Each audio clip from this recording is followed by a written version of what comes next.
Directed by Fede Alvarez, the guy that brought us Evil Dead with Jane Levy. He is back again with Jane Levy, this time with Dylan Minnette, Daniel Zovatto, and Stephan Lang. And basically this film is about three friends who get trapped inside a blind man's house while breaking into it. And that's the entire film. So what did I think? Well, first off, I watched this because I heard great things about it, and from the trailers it looked pretty crazy, and then I went, and I'm like, hey, Jane Levy, Evil Dead, director's back, why not, let's try it out. And yeah, lo and behold, it was interesting, but it's kind of irksome, but let's get all the good stuff over with first. First, the cast, they were good, in a sense.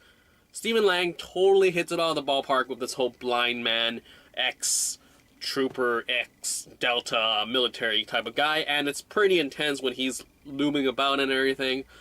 Jane Levy, it's alright, nothing pretty crazy. Though Dylan Minnette, on the other hand, I enjoyed what he brought.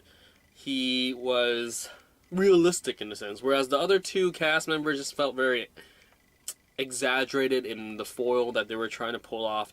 Daniel Zovatto playing a dude called Money.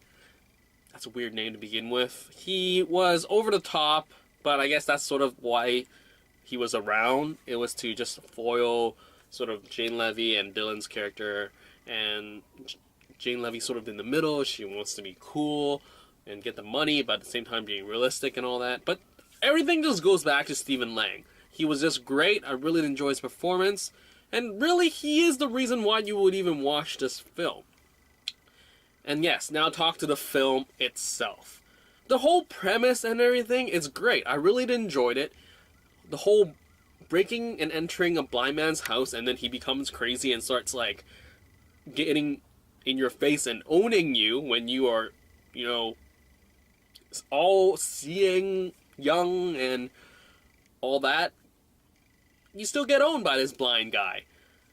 And that's it. That's basically what I enjoyed. The premise, keep it simple. And I wish the movie was that. The cinematography was hit and miss. Sometimes it was really great. Sometimes it was just like, wow, that was a great shot, but what was the point of that? The soundtrack also was kind of on and off. This talked about Don't Breathe. It plays along with sound. But I swear there's way too many scenes where the music builds the scene. I mean, they have stripped the music and just had the soundstage sounds. Perfect. It's that, the creaks and everything, the movement of the floorboards, that's the crazy, creepy stuff. But when you have the music just throwing at your face like, this is supposed to be creepy and scary, it's just like, dude, it's not. Like, you're building up to the point where it's just not organic and natural whatsoever. But there were times I was okay, but less than what I wanted. Now, cinematography-wise, there's this great shot in the beginning where it's just like looming pan sort of down this driveway, and then you see Stephan Lang holding Jane Levy's, like, holding her body. Is she alive? We don't know. And then it goes to the story. That shot was really cool and all, but it really didn't add towards the story.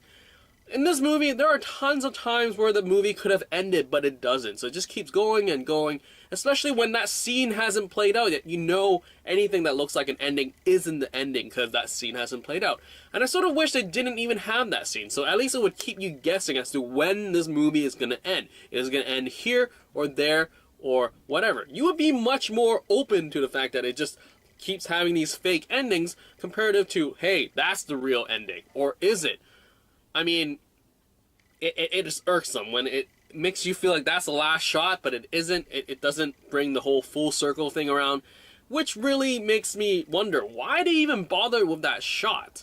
And I wonder if they pulled it out and just had the story start and have the end, would I have enjoyed it a lot more? I would hopefully say so, because those fake endings wouldn't be fake endings because I don't know when the movie ends. So it was lackluster.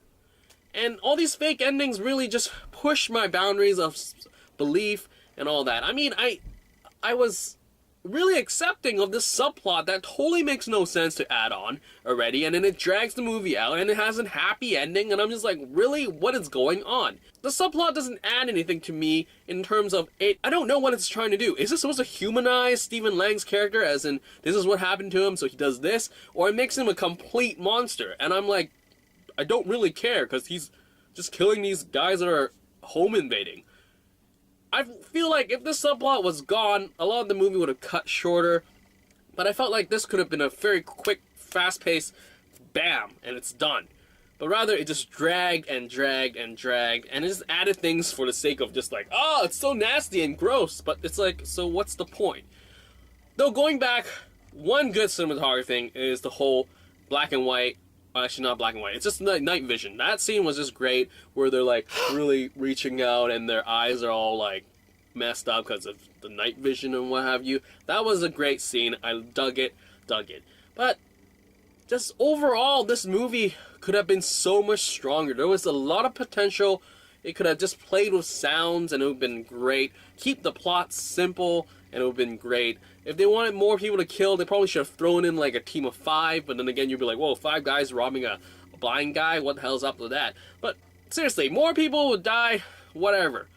Just felt like it dragged, and there's a lot of stuff thrown in there, and it was just didn't add to the bigger picture. And I think that really was lackluster for me, and I felt that it would have been such a stronger film if it just focused on what was the point and the focus. It was just robbing a blind guy. We don't need the subplot. We don't need how these fake endings or whatever. And it would have been really decent and solid, and I would have appreciated it so much more. So yeah, that's all I gotta say. I mean, you watch it for Stephan Lang. He proves that he can just be macho even after Avatar. I don't remember what he's been in since Avatar. Or, I mean, I heard that he's sort of like lobbying to play Cable in the next Deadpool, but what else has he done? I'm just gonna scroll through it right now and get back to you in 4 seconds. I don't feel like I've seen much of this stuff. Avatar. Yeah, I don't think I've seen any of the stuff that he's done since Avatar. And it's, I don't know, like, well, yeah, I don't know.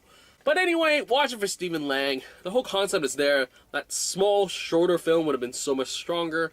And yeah, that's basically it. So if you have seen Don't Breathe, leave your comments down below, and I'll get back to you as soon as possible. And that is it for this movie review for Don't Breathe. Out!